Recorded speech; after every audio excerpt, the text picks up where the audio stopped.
Muchas gracias a los asistentes y gracias. Bueno, tenemos el honor de hoy tener con nosotros a Shadai, que nos va a hablar sobre soluciones periódicas en un modelo epidemiológico con variación estacional. Cuando quieras iniciar, Shadai, y cuando quieras.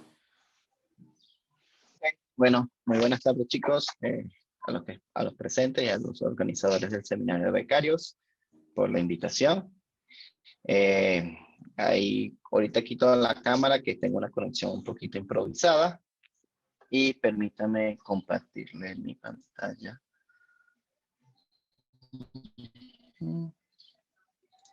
Ok. Vamos a ver y listo.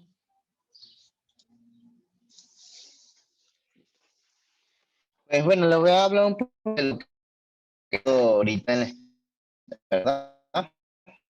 Básicamente, se trata de probar la existencia de soluciones periódicas en un modelo epidemiológico con cuarentena, ¿verdad? Este es SIRS. Y adicional, este modelo tiene una variación estacional. Entonces, la idea es hablar de eso un poco. Una estructura algo sencilla, una leve introducción de lo que es un modelo de compartimento, nombrar lo que es el número reproductivo básico en uno de estos modelos. Luego presentamos el modelo a estudiar y al final la existencia de las soluciones en dos casos, ¿sí? Y al final mostramos una leve aplicación. Ok, entonces, bueno, hablemos primero qué es un modelo de compartimento. Bueno, básicamente consiste en separar tu población total en una unidad N de clases epidemiológicas que por lo general está por los susceptibles, que son individuos que se pueden contagiar, los infecciosos, que son individuos que ya están contagiados y son capaces de transmitir la enfermedad, los recuperados, que son los que ya pasaron ese periodo de contagio, y esta inmunidad puede ser temporal o permanente. Bueno, otro compartimento últimamente muy famoso por el COVID es los de cuarentena. Y bueno, es una de las medidas o técnicas de control o aislamiento que se puede utilizar para separar tu población. Y bueno, básicamente la dinámica en cada una de estas clases epidemiológicas está por la tasa de cambio, ¿sí? O sea, una proporción de personas que entran menos una proporción de personas que salen de esa clase epidemiológica. Entonces, aquí donde se representa cualquier clase epidemiológica en que estemos en ese momento. Las entradas, ¿verdad? Las que entran a esta clase, pues las más comunes son nacimientos, inmigración, entre otras, o algún contagio. Y las salidas pueden ser muertes, emigración o ya recuperarse de alguna enfermedad. Bueno, la tasa de incidencia se define como el número de casos de individuos infectados en una población. Y bueno, en los modelos SIR, una de las tasas de incidencia más clásicas está por S por I y acotada por un parámetro beta, que es la que se conoce como tasa de transmisión. Y bueno, estas tasas de incidencia, bueno, las primeras fue propuesta por Hammer en 1906, digamos que es la más sencilla. Y bueno, es básicamente cuando una enfermedad se transmite por contacto, ¿sí? Entonces, a una cantidad de individuos S, que son los susceptibles, entran en contacto con una cantidad de individuos Y, que son infecciosos. Entonces, ahí, de esta manera es que podemos medir esta tasa de efecto o de transmisión de la enfermedad. Algunas otras tasas de incidencia bastante utilizadas en la literatura, puede ser una como esta, una no lineal, donde en principio el cociente está dado por 1 más K por I, donde K en principio es una constante positiva. Ok, un ejemplo clásico es el modelo SIR, ¿verdad? Y está dado por el siguiente sistema de ecuaciones diferenciales, donde tenemos S' es igual a menos beta por SI. En este caso, ahí tenemos nuestra tasa de incidencia. La tenemos en negativo porque están saliendo, ¿sí? O sea, de nuestro compartimento S, que representa a nuestra población susceptible, le estamos quitando todos los que se están contagiando. Entonces, básicamente eso es lo que representa el menos, o sea, están saliendo de ese compartimento. Y puedes ver que aparece aquí en la ecuación para I, que es los infecciosos o infectados, está como entrada porque está positivo, bueno, o sea, los que quito de los susceptibles entran a los infecciosos. Tengo aquí en esta ecuación la segunda ecuación por I, donde gamma es la tasa de recuperación, entonces ya la persona, el individuo se recupera, entonces lo saco del compartimento I, que es relacionado a los infecciosos. ¿Sí? Y por último tenemos la ecuación para R, bueno, es una ecuación bastante sencilla, donde solamente tengo los gamma por X son los que se recuperan y ahora forman parte del compartimento de recuperados. Beta y gamma son constantes positivas. Uno es la tasa de transmisión, ya lo habíamos visto arriba, y gamma es la tasa de recuperación. Entonces, este es un modelo SIR bastante clásico y adicional tienes inmunidad permanente, o sea, aquí un individuo no se puede volver a infectar. ¿Sí? Bueno, un ejemplo muy clásico de este modelo SIR. Bueno, aquí tenemos las soluciones donde la curva azul son los susceptibles, aunque está muy leve, pero la roja son los infectados y la amarilla son los recuperados. En X tenemos el tiempo en días y en el eje de las Y tengo población. Bueno, este es una epidemia que ocurrió en un internado de Inglaterra alrededor de 1978 y bueno, básicamente empezó con una persona que se infectó de gripa, ¿verdad? Y aquí tenemos la evolución de cómo fue esta epidemia en ese internado, una región pequeña, que, bueno, el día donde hubo más contagiados fue alrededor del día 6, 5 o 6, que llegaron a haber alrededor de 250 contagiados, ¿verdad? De un total de 762 estudiantes. Y aquí tenemos las condiciones iniciales para el sistema anterior, son S0, o sea, los susceptibles inicialmente eran 762, los infectados era una sola persona reportada para el día 0, y R0, o sea, que eran los recuperados, teníamos ceros para ese momento.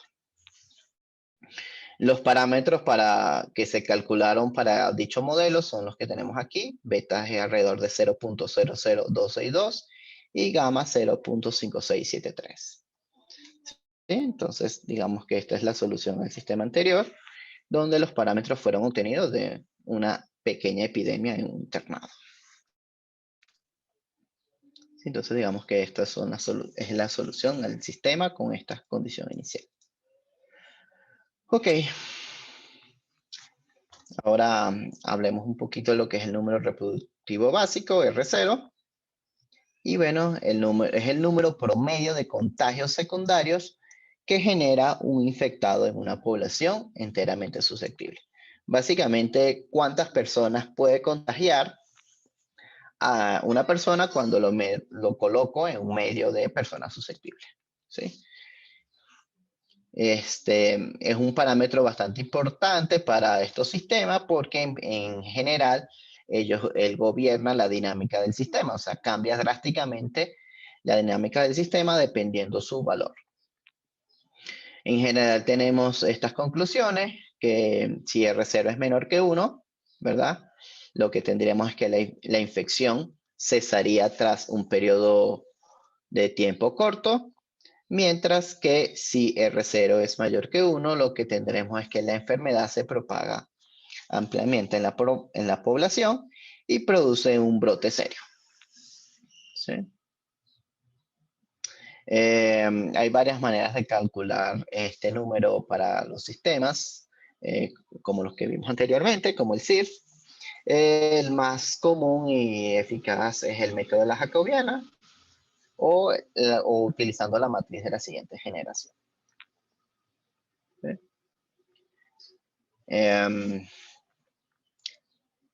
Bueno, entonces digamos que esto es básicamente algo muy introductorio, pero digamos que el número de reserva básico, una cosa súper importante es que si es mayor que 1, nuestra enfermedad se propaga muy rápido y puede durar mucho tiempo en la población. Y si el R0 es menor que 1, digamos que la enfermedad cesaría muy rápido.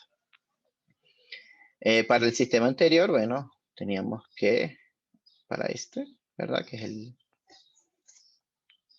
el modelo CIR, tendríamos que el R0 estaría dado entre beta entre gamma. ¿Sí? Donde beta es este numerito y gamma es este numerito.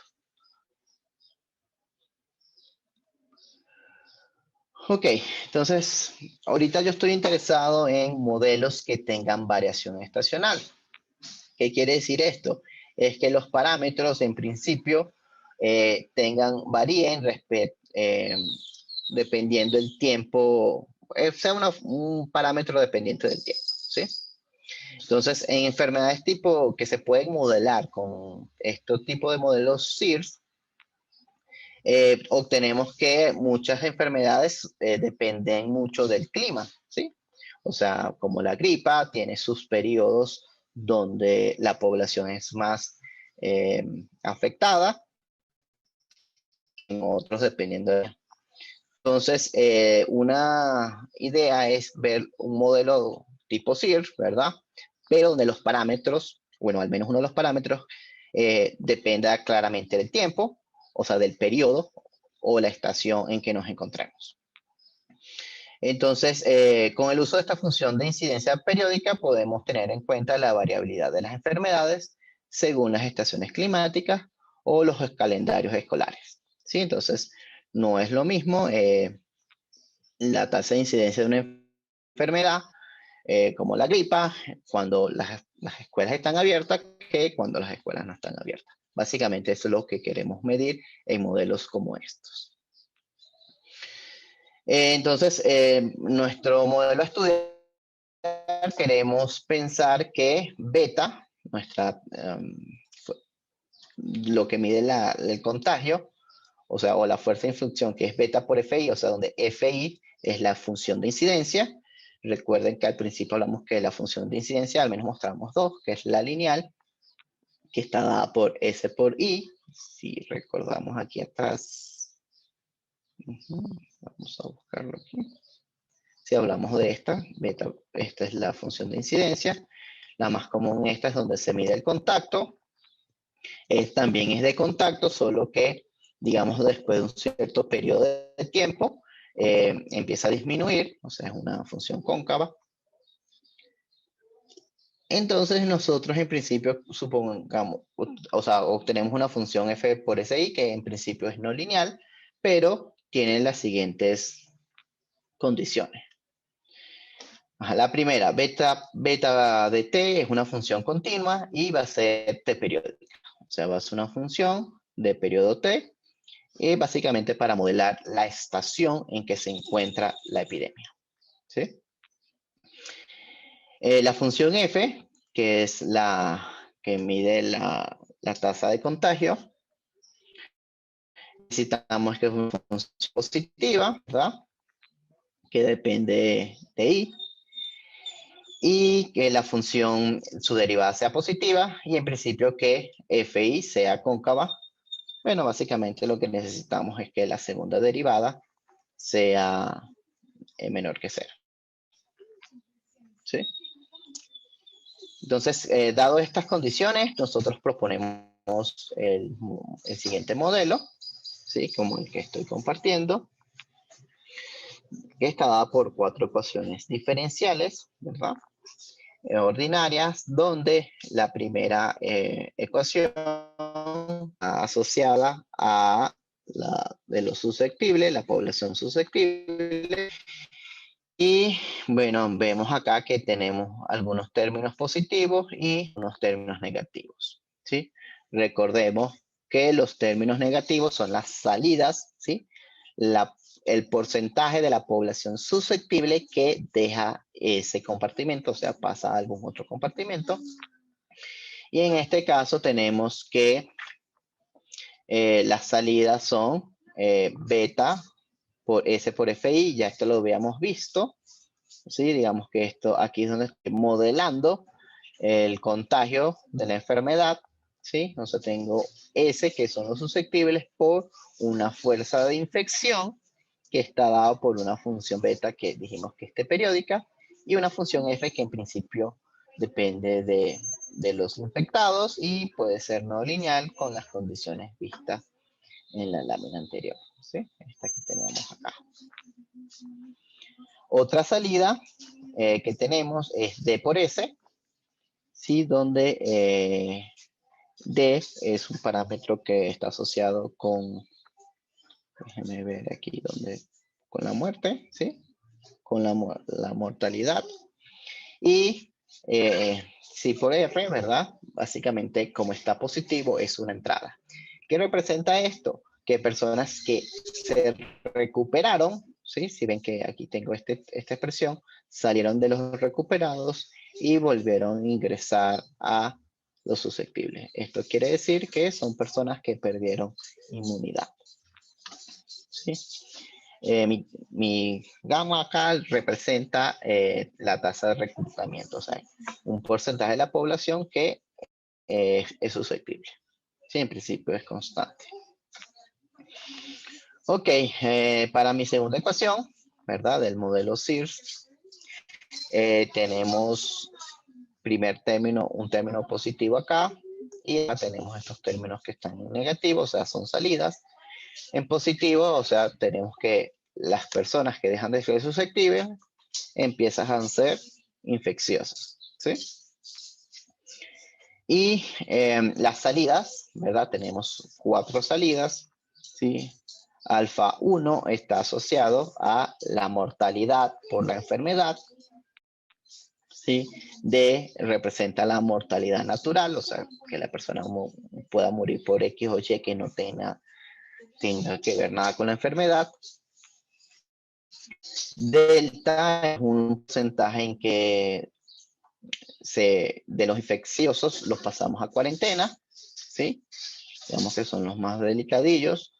Y gamma es la tasa de recuperación directa de infectados. Entonces, de delta por I, un porcentaje de la población infecciosa pasa al compartimento asociado a la cuarentena, ¿sí? Que es el término que tenemos acá, ¿sí?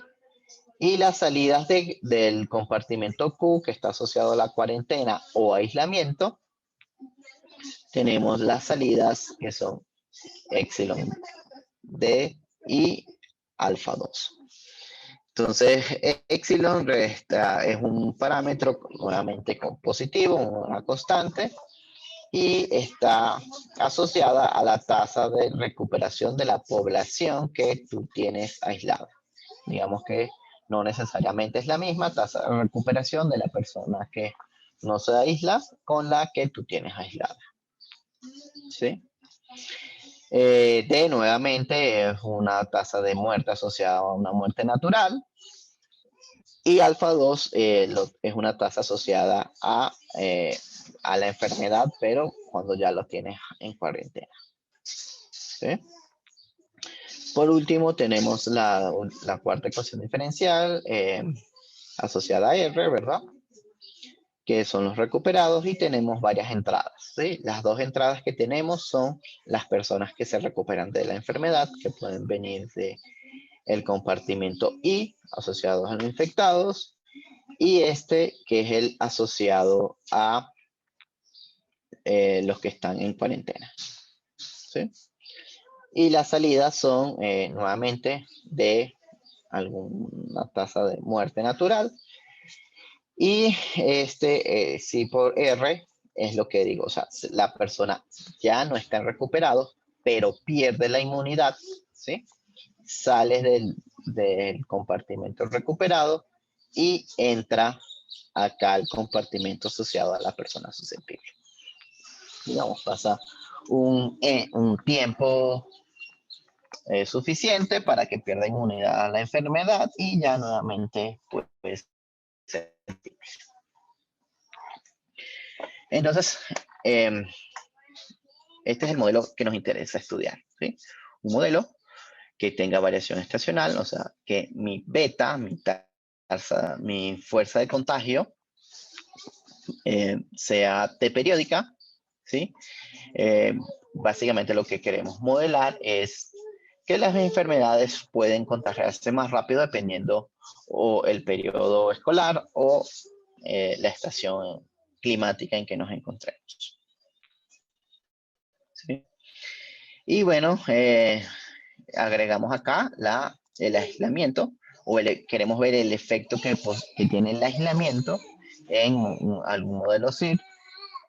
Y básicamente este es el modelo que queremos estudiar. Necesitamos ahora dar un escenario para la búsqueda de soluciones periódicas a un modelo como este.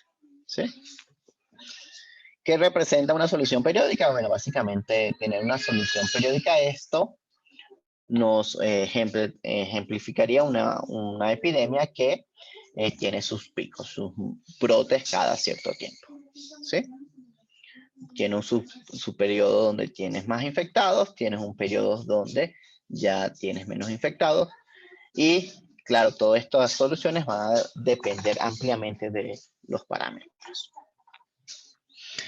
Seguramente lo dije, si no, bueno, todos estos parámetros son positivos, ¿sí? Mayores que 0. Y bueno, cada uno tiene su significado ya, como lo comenté. Igual si van teniendo preguntas, me pueden ir haciendo o los dejan al final, como prefieran. Ok, nuestro sistema 2 que tenemos acá, ¿verdad? El sistema tiene un punto de equilibrio que es conocido como libre de enfermedades, ¿sí? Que bueno, básicamente lo voy a denotar así como S sub 0, I sub 0, Q sub 0, R sub 0. Y está dado por la primera componente distinto de 0 y la demás 0. Y la primera componente tienes gamma sobre D.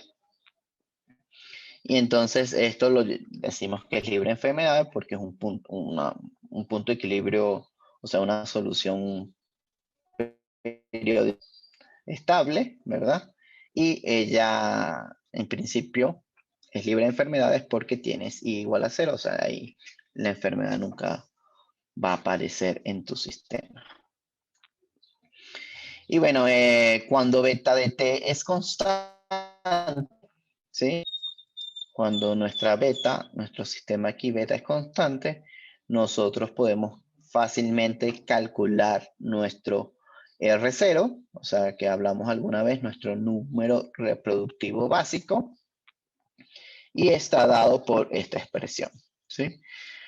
Donde aquí tenemos beta, gamma sobre D, y abajo tengo todos estos parámetros, ¿sí? Que si los ven son los mismos que tenemos acá. ¿Cómo calculamos esto? Con la matriz de siguiente generación, ¿sí? Ahora, pero este es el caso cuando mi beta de T es una constante y esto nos puede inspirar a construir un nuevo R0, ¿sí? Con una beta barra, ¿sí? Donde básicamente beta barra la defino como un promedio de donde está, recuerdan que beta es una función T periódica, o sea, una función periódica de periodo T. Entonces, defino beta barra como el promedio de esa función. Y de esta manera defino mi R0, ¿sí? Para el sistema 2, este que tenemos acá. Recuerden que en el sistema 2, nuestra beta no es constante. Y de esta manera yo defino un R0, pero utilizando un beta barra, ¿sí? Donde beta barra es un promedio. Un poquito de magia aquí, bueno, básicamente beta de t lo defino como beta barra más un beta sub 0 de t, donde beta sub 0 es esta integral. ¿Sí? No es nada del otro mundo, solo reescribir beta de t de otra manera. Y de esta forma, este R0 sí se parece a un R0 cuando tu tasa de infección es constante. ¿Sí? Entonces, nuestro R0, recuerden que el R0 es el número reproductivo básico, está asociado al sistema 2, está escrito de una forma clásica, o sea, de una manera como siempre lo vemos cuando la tasa de infección es constante. Entonces, bueno, ahora la idea es probar la existencia de órbitas periódicas o de soluciones periódicas en el sistema 2, el que mostramos anterior. Y bueno, la idea para esta demostración es hacerlo en dos secciones. Primero es ver un modelo donde tu inmunidad es permanente, ¿sí? O sea, te da tu enfermedad, te recuperas y ya tienes anticuerpos para siempre. Y luego que hagamos la prueba en este sistema, la idea es extenderlo a un sistema donde ya pierdes la inmunidad después de un periodo de tiempo. Ok, entonces el primer caso, ¿verdad? El caso que vamos a considerar ahora es el que le estoy comentando. Hagamos C igual a 0.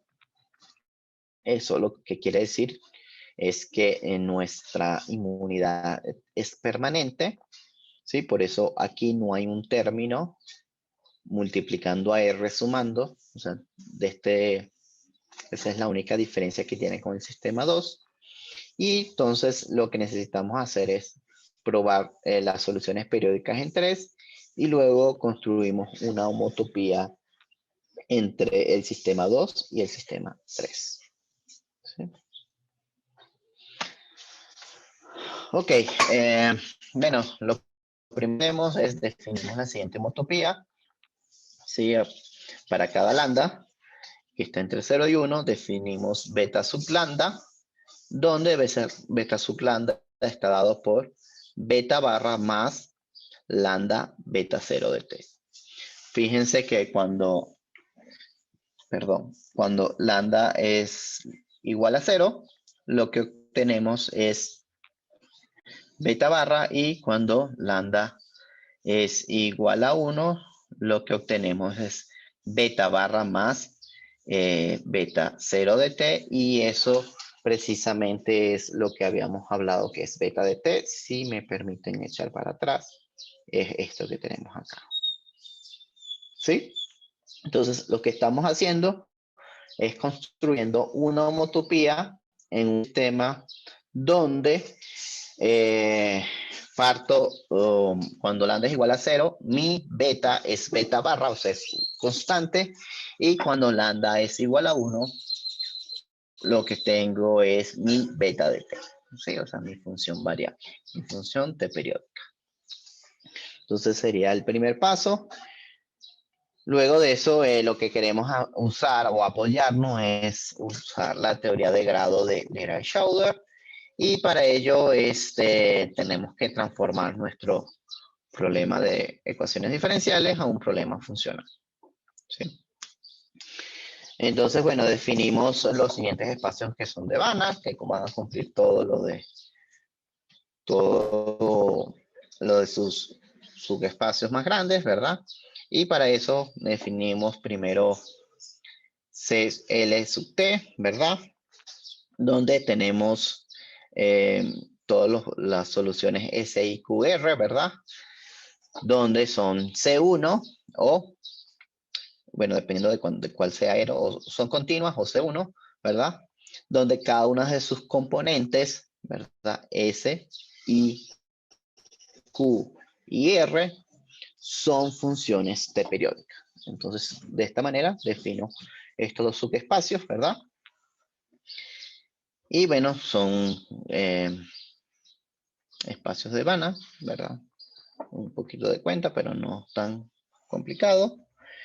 Y de esta manera ya defino en los siguientes operadores, ¿verdad? L, que lo voy a definir como la parte lineal de mi sistema de ecuaciones, y n sub lambda como la parte no lineal de mi sistema de ecuaciones, dado en el sistema 3. Un poquito de cuenta aquí, pero no nada difícil. ¿Sí? Entonces, del sistema 3 que tenemos acá, ¿verdad? Pasamos la parte lineal, que es esto, lo pasamos a la izquierda. Lo no lineal nos quedamos a la derecha. Lo lineal, que es todo esto, lo pasamos a la izquierda. Lo lineal, que es esto, lo pasamos a la izquierda. Lo lineal, que es esto, lo pasamos a la izquierda. ¿Sí? Entonces, L es precisamente eso, la parte lineal en cada una de sus componentes. S' más de S, I' más estos parámetros por I, Q, estos parámetros por Q, R' más D por L.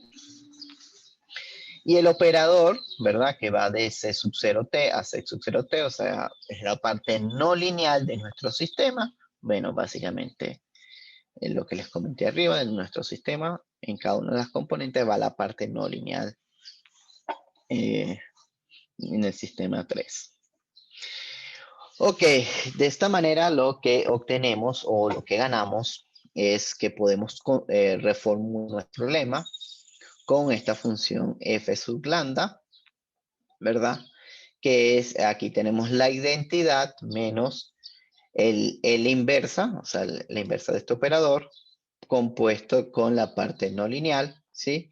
Y de esta manera lo que estoy haciendo es que convierto mi sistema de ecuaciones diferenciales, ¿verdad? Que tenemos aquí, en un sistema, en buscarle ceros a f, ¿sí? Buscarle ceros a este operador, f sub lambda, es lo mismo que buscarle soluciones a mi ecuación diferencial. Sí, entonces básicamente es la condición que tenemos acá. Queremos buscarle soluciones a f sub lambda en estos espacios, entonces son como estos espacios son donde cada una de sus componentes son t periódicas, entonces soluciones t periódicas a f son soluciones, bueno, o ceros a f son soluciones periódicas al sistema 4. Vale acotar aquí que esto es para cada lambda, ¿sí? O sea, para cada lambda donde acabamos de definir los dos sistemas. ¿Sí? Ok, entonces definimos este conjunto abierto, ¿sí? Donde básicamente D está dado por la prima componente IQR, o sea, su mayor o igual es que 0, y que cumplan que esté en este triángulo. Recuerden, esto viene dado, este término, lambda entre D, bueno, está asociado a la tasa de reclutamiento, ¿sí? Digamos que a lo más no nos pasemos de allí, entre D, que es la tasa de mortalidad. Un subconjunto G de D, básicamente lo que estoy tomando, bueno, esto lo defino así porque más adelante lo requiero para mi demostración. Bueno, en G están todos los elementos de D, tal que el mínimo de la componente S, ¿sí? De la primera componente, por esta expresión, ¿sí? Para algún R fijo entre 0 y 1. ¿Sí? Básicamente lo que yo estoy diciendo, más adelante lo voy a necesitar, es que esta S no alcance a ser gamma entre 2. ¿Sí? Eso es lo que básicamente quiero. Y bueno, el R mañosamente me cumple estas dos desigualdades. Bueno, mañoso porque lo voy a necesitar en alguna demostración de los teoremas. Y entonces, bueno, ya teniendo todo esto solamente lo que necesitamos es que para usar la teoría de grado de Lerard-Schauder, garantiza la existencia de soluciones de F1, o sea, perdón, cuando lambda vale 1 en el conjunto G, este que estoy definiendo, que es un abierto, si, solo si el grado de la homotopía, o sea, cuando lambda vale 0, es distinto de 0, y adicional, F sub lambda es una homotopía admisible. ¿Qué quiere decir que sea una homotopía admisible? Bueno, básicamente que el 0 no sea solución en la frontera de mi conjunto G. ¿Sí? Que aquí no existan soluciones en la frontera de G, o sea, no existan ceros en la frontera de G para cada lambda. ¿Sí? Entonces, básicamente necesito probar esto, que me dice que es una homotopía admisible, y lo otro es probar que existe, que el grado de F en 0 en el conjunto G sea distinto de 0, o sea, que existe una solución allí. Entonces, estas dos cosas, utilizando la teoría de grado de Lerard-Schauder, me garantiza una solución de F1, o sea, un 0 de F1 en el conjunto G, este que tenemos aquí. Una solución de F1, recuerden que, como definimos esto, es un 0 de F1. Y F1 sería el sistema cuando lambda vale 1. En otras palabras, quiere decir cuando esta beta sub lambda es igual a beta sub t. ¿Sí? Entonces, bueno, eso sería en principio lo que queremos. ¿Sí? Probar la existencia de soluciones periódicas cuando lambda es igual a 1. Ok, ya veo que me está comiendo el tiempo. Entonces vamos a ir un poquito rápido. Ok, entonces, bueno, la conclusión acá es que tenemos que probar estas cosas, ¿sí? Básicamente. Donde G es el conjunto que definimos como nos interesa. Entonces, el siguiente resultado, un lema, nos garantiza que F sub lambda es una homotopía admisible.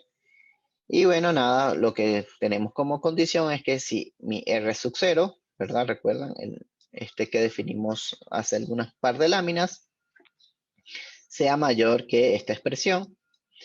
Esta expresión es mayor que 1. Si recuerdan que hablamos de las condiciones de F, ¿sí? Dijimos que era sublineal, entonces esto me da mayor que 1. Entonces, para cada lambda entre 0 y 1, no hay soluciones en la frontera, ¿sí? No hay soluciones de esta forma, S y QR, en la frontera del conjunto G, ¿sí? Entonces, digamos, eso nos probaría nuestra primera condición, bueno, más bien la que escribe aquí de segundo.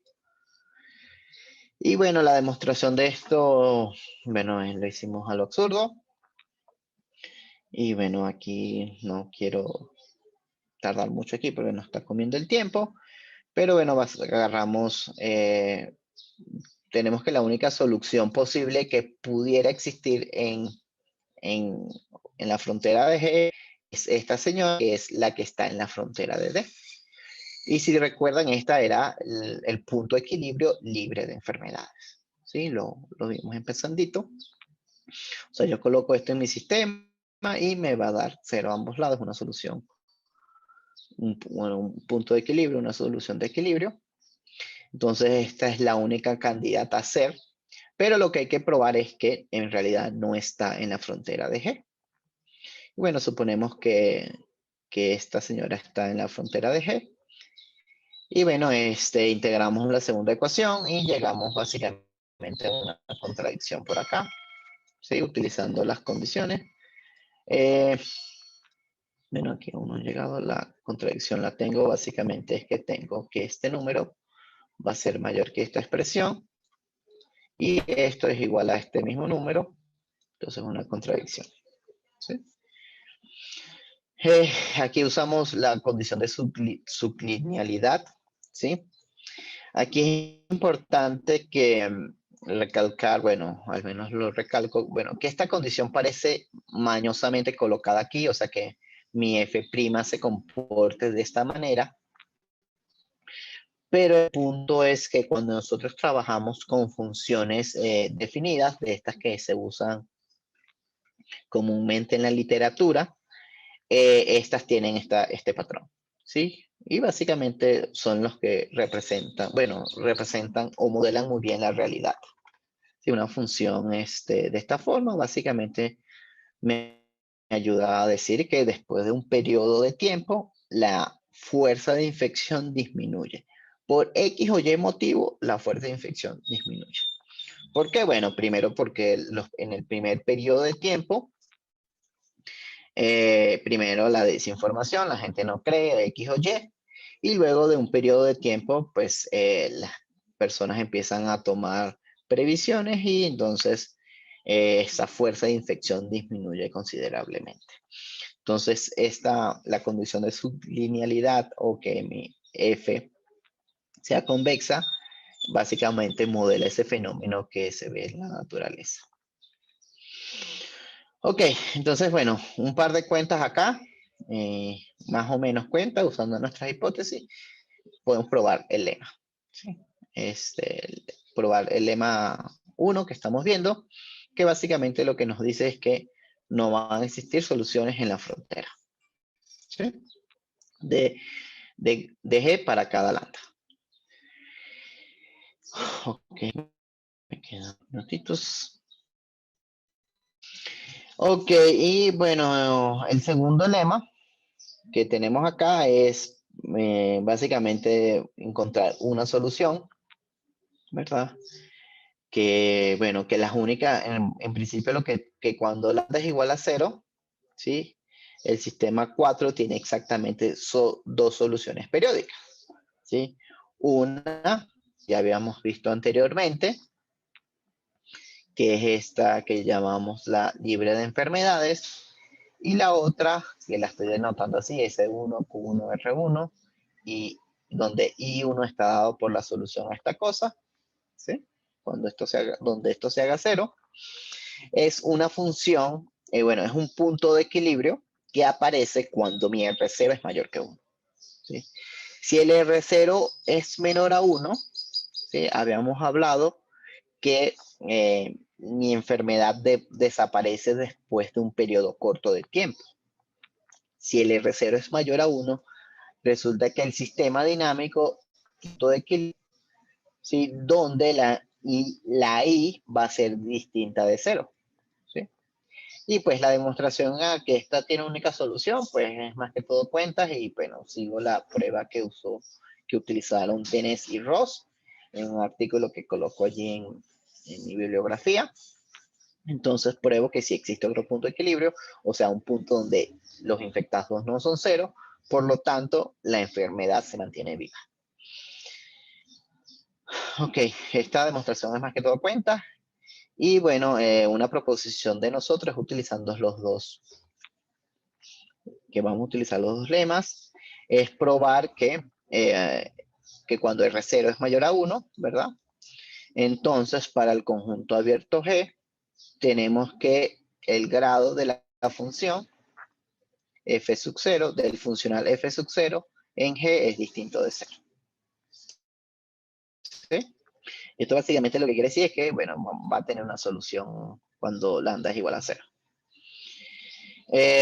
Bueno, esta demostración, bueno, como R0 es mayor a 1, pues el lema anterior, que tenemos acá, lo que estamos obteniendo es que este señor es solución periódica para esta cosa, ¿verdad? Y lo que necesitamos establecer ahora es que el grado de ese funcional sea distinto de 0. Y bueno, probar que este grado sea distinto de 0 es equivalente a probar que, bueno, la derivada de ese funcional evaluado en ese punto es invertible. Y bueno, esto me lleva a probar que, bueno, el núcleo de la derivada, bueno, sea distinto, bueno, sea igual a 0, perdón. Aquí no coloqué el resto de la demostración, bueno, ya estoy sobre la hora. Pero bueno, un poco de cuentas, y algunas cosillas más. Probamos este resultado, ¿sí? Esto que necesitamos, y por ende probaríamos la proposición. Ok, entonces aquí el meollo es usar dos lemas y esta proposición, ¿sí?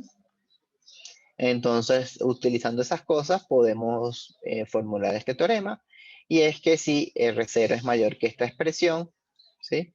Ya le había dicho que esto es mayor que 1, y esto lo necesitamos para el lema 1, y como esto es mayor que 1, también se cumple la hipótesis para el lema 2 y para la proposición anterior.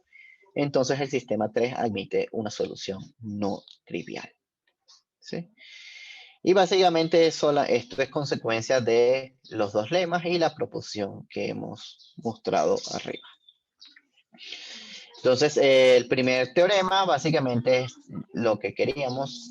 El sistema 3 admite una solución periódica no trivial, y este sistema 3 es el que mostramos cuando tu inmunidad es permanente, ¿sí? Tienes una enfermedad y tu inmunidad es permanente. Ok, bueno, para un modelo donde ya mi sí aparece aquí, ¿verdad? Ya nos aparece, perdón, distinta de 0, o sea, nuestra inmunidad dura un periodo de tiempo. Nuevamente defino una homotopía, ¿verdad? En este caso, cuando vale 0, estamos parados en el sistema 3, y cuando esto vale 1, estamos para el 4, que es el de fuerza. Esta demostración no voy a detenerme mucho por el hecho que no tenemos tanto tiempo. Ya queda poquito. Básicamente procedo de manera similar que antes. Tengo mi sistema de ecuaciones diferenciales, quiero construir un sistema funcional, o sea, defino mis espacios, C super 0 y C super 1, de la forma igual que antes. Defino ahora mi M tau como la parte no lineal y mi L sub tau como la parte lineal, ¿sí? Con eso defino mi H tau, y de esta manera transformo mi problema en un problema funcional, ¿sí? Entonces, encontrarle ceros a H sub tau es encontrar soluciones a este sistema. Aquí lo importante, lo que hay que notar es que H0, ¿sí? Cuando tau vale 0, es lo mismo que F1. Entonces, esto nos ahorra un paso grande. O sea, esto quiere decir que como H0 es igual a F1, por lo tanto tenemos una solución, por lo tanto el grado de H0 en G es distinto de 0. O sea, ya tenemos esto adelantado. Y lo que faltaría probar para apoyarnos nuevamente en la teoría de grado de Lera y Schauder es el lema equivalente. ¿Cuál es el lema equivalente? El que nos dice que no existen soluciones sobre la frontera del conjunto G, ¿sí? Para cada tau de 0 a 1, o sea, para cada elemento, como construyo mi homotopía. Probando esto de manera bastante análoga como hicimos el lema 1, probamos que H sub tau es una homotopía admisible, y de esta manera podemos probar el teorema que enunciamos acá adelante, el teorema 2, que si R0 es mayor que esta, entonces existe al menos una órbita T periódica para el sistema 2 cuyas componentes son positivas. Recordando que el sistema 2 fue el que enunciamos al principio. Un sistema que tiene el compartimento de cuarentena o aislamiento y que tiene la pérdida de inmunidad después de un periodo de tiempo. Y bueno, entonces ya estaría nuestro resultado completo. Bueno, hablamos rapidito aquí de una aplicación súper rápido, sí. Obviamente las aplicaciones son muchas. Digamos, una aplicación es al virus incital respiratorio, que básicamente es un virus que causa infecciones pulmones.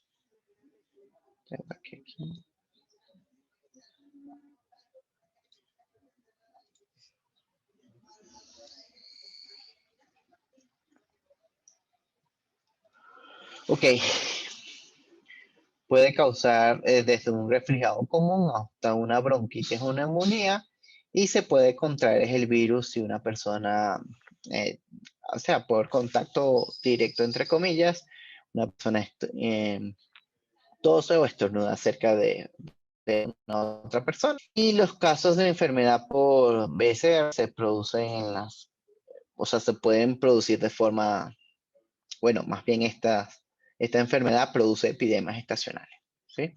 Bueno, que en países donde es más fuerte los climas, o sea, dependiendo de las estaciones, en las estaciones frías, crea, hay más, se encuentra este virus con mayor presencia en la población.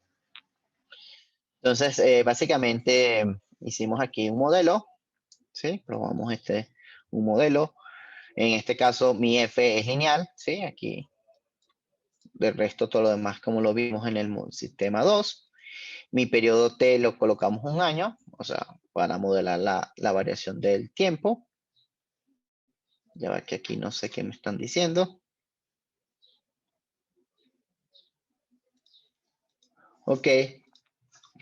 Y bueno, lo que hicimos es que los parámetros bueno, aquí mi beta está dado por esta función, ¿verdad? Es una función T periódica, ¿sí? Es un coseno que tenemos por aquí. Y lo que hicimos es que buscamos en la literatura y estos parámetros los calibramos a algún brote epidémico de esta enfermedad en Francia. Y bueno, pues buscamos las soluciones a este modelo con los valores a estos parámetros que estoy colocando aquí abajo, ¿sí? No lo voy a detallar. Y entonces te presento acá dos ejemplos, ¿sí? La línea que está continua, ¿verdad? Está en la parte de la Y, tenemos los números de susceptibles, perdón, la parte de las Y. Y en la gráfica 2 tenemos los infectados. Aquí ya ni. Ajá. En el eje de las X tenemos tiempo, dado en años. Y bueno, claramente vemos que sí tenemos soluciones periódicas.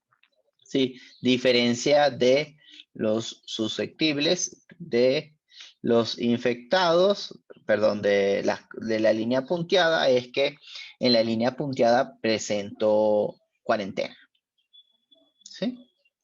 Entonces es un modelo que de abajo tiene cuarentena, el de arriba es un modelo exactamente igual, pero sin cuarentena. Entonces vemos claramente cómo la presencia de la cuarentena hace que baje considerablemente el pico de los infectados.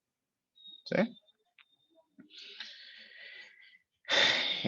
Bueno, aquí me equivoqué, perdón. Esto era susceptible, esto es recuperados, ¿sí? Y lo propio tenemos para la curva de los infectados. Levemente aquí se ve punteada que cada pico de la punteada está mucho más bajo que la línea continua, ¿sí? Pero entonces sí estamos viendo que primero la presencia de la solución periódica que predice nuestro modelo, bueno, nuestro resultado, y además estamos viendo el efecto de la cuarentena en, en las soluciones a estos sistemas. Los números reproductivos básicos para cada modelo son estos que tenemos acá, ¿sí? Para el primero, o sea, donde no existe cuarentena, es mayor a 1, 1.222. Esto, recuerdan que cuando es mayor a 1, quiere decir que la enfermedad se puede mantener mucho tiempo, puede estar presente por mucho tiempo. Y mientras que cuando nuestro modelo tiene cuarentena, nuestro R0 es mucho menor que el anterior. y por eso nuestro, a pesar de que es mayor, nuestros picos son mucho más bajos, considerablemente mucho más bajos, a pesar que la enfermedad se mantenga en el tiempo. Aquí, solo por nombrarlo, exactamente tenemos un modelo similar, solo que mi tasa de incidencia ya es un cociente, está dividido entre 1 más K por I. También esta tasa la mostré al inicio de la plática. Y nuestros resultados son totalmente análogos. ¿Sí? Ok, eso es todo y pues ya creo que me pasé. Entonces, si tienen alguna pregunta. Muchas gracias. Muchas gracias de antemano. ¿Alguien tiene alguna pregunta para Shadai?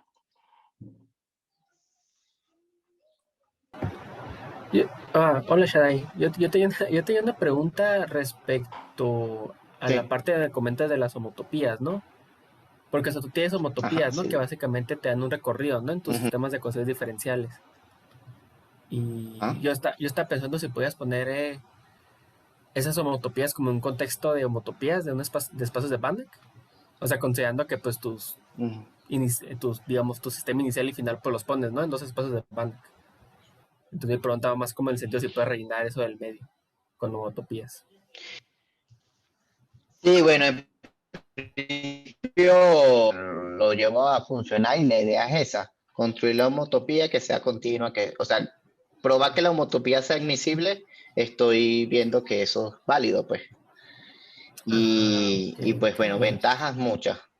Sí, o sea, yo probar esto que dije por aquí, que la homotopía sea admisible, básicamente estoy haciendo que esto sea válido. Creo que en el lema, en este lema. Ya me perdí el lema. ¿Dónde está el lemita?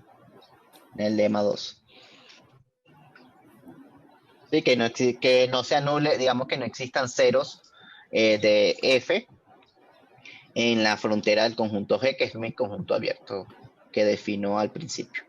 ¿Sí? Entonces, digamos que ahí está probar que sea válido mi homotopía. O bueno, que sea admisible, de hecho, es la definición. Ok. Muchas gracias. También tenía otra pregunta respecto Ajá, sí. al principio, ¿no? Cuando metías tus hipótesis de, por ejemplo, gente que nacía y, por ejemplo, y pues gente que inmigraba, ¿no? Entonces yo me preguntaba, o sea, ¿cuál es la diferencia entre, pues digamos, ¿no? Entre ambas procedencias, o sea, tanto en nivel como, pues, real, o sea, como que, cómo se afecta eso a una, digamos, una epidemia, una infección, y a lo mejor a nivel matemático, ¿no? Si eso también, si esa diferencia también se puede modelar. No, claro que sí. Y, o sea, sí tiene dependiendo del tamaño de tu lupa. Sí, o sea, cuando tú agrandas mucho tu lupa, o sea, estás viendo una población muy, muy grande, muchas Ajá. veces, a veces no tienen tanto efecto, porque, o sea, si tu población es de 4 millones, de Sí. repente, y en un periodo de tiempo corto, no te importa tanto la emigración. Ok. ¿Sí? Ajá. Ok, de repente el primer caso que mostré es el del internado, ¿sí? Ahí Uh-huh. tu población era muy pequeña, fíjate, 762. Ajá. Supongamos que fíjate que este no tiene ni inmigración ni nada, supongamos que yo le agregue la inmigración. Aquí que 10 personas lleguen, sí tiene un efecto importante porque tu población es 700 personas. Y sin esas 10 personas que llegan con infectados, sí tiene un efecto muy importante. Entonces, depende de tu modelo, o sea, depende de lo que estés modelando, depende de la cantidad, el tamaño y el periodo de tiempo. Entonces, ahí sí depende un poquito del gusto del consumidor, como quien diría. Ok. Bueno, gracias. A la Yo, orden. yo tengo una pregunta y justo ahorita que tienes ahí la gráfica. Es que la gráfica de contagiados, no, infectados, perdón, parece una como gráfica de una función de distribución. O sea, tiene que ver como con la probabilidad de ser infectado o algo así, esa gráfica que es ahí.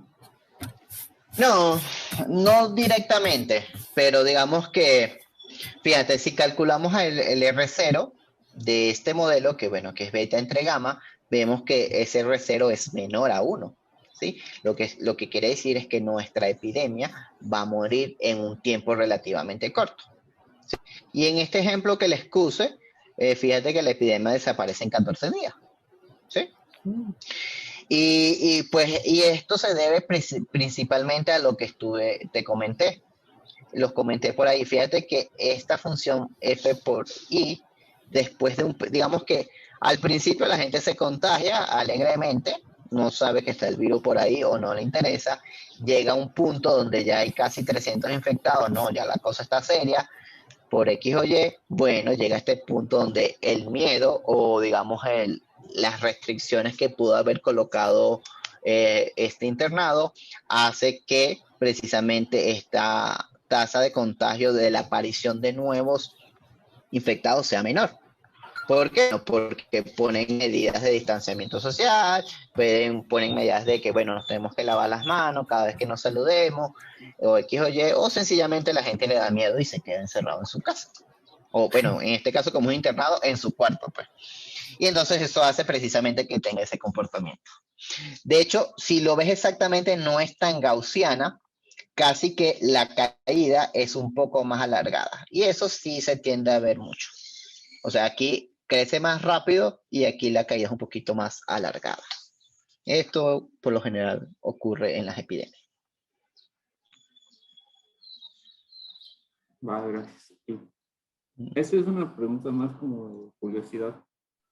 Cuando hablaste de la F' que tenía que estar entre los parámetros y que decías como que esto como medio tramposo que lo escojamos así, pero en la vida real, cuando agarramos funciones de los de verdad, pasa.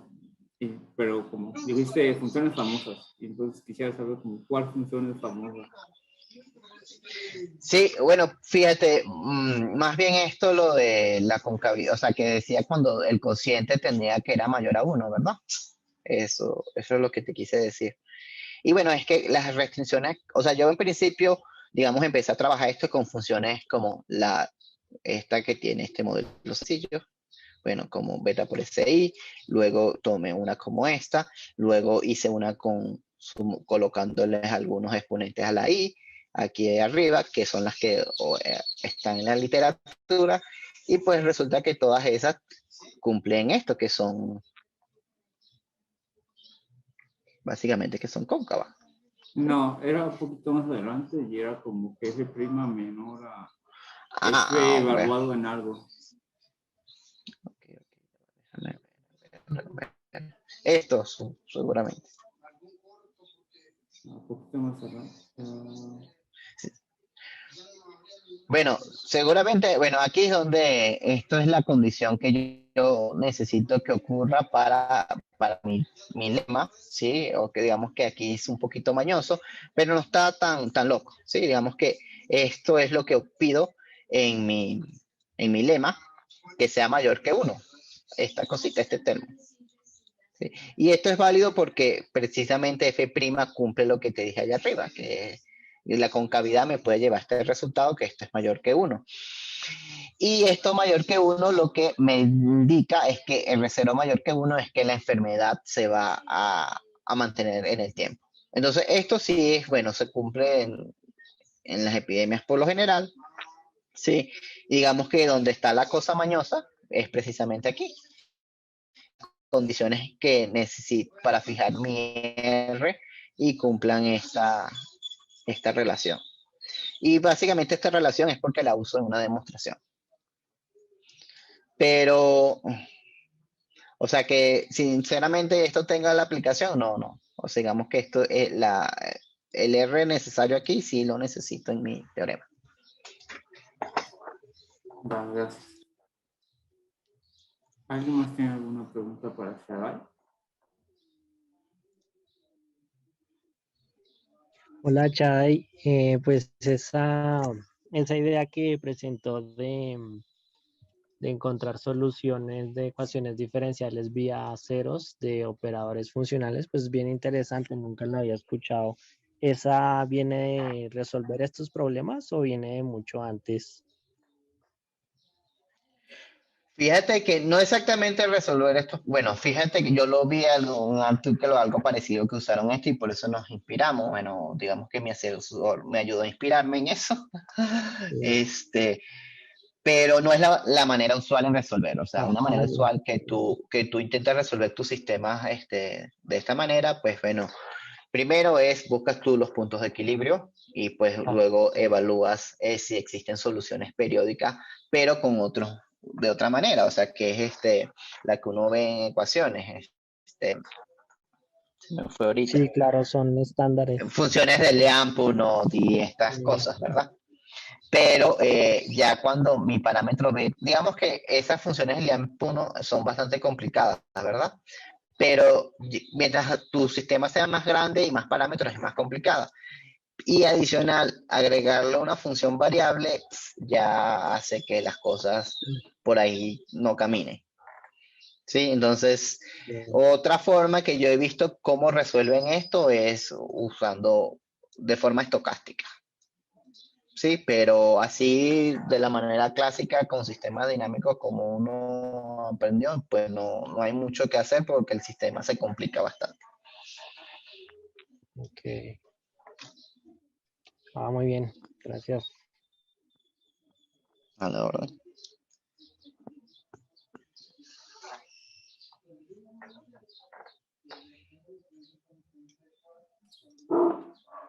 Bueno, si nadie más tiene preguntas para Shadai, te agradecemos de nuevo por darnos nuestra plática, por toda la plática. Estuvo muy interesante. Gracias. Ok, a la orden, ¿no? Y gracias a ustedes por la invitación y bueno, gracias a los compañeros por participar aquí en la plática. Por tener la grabación.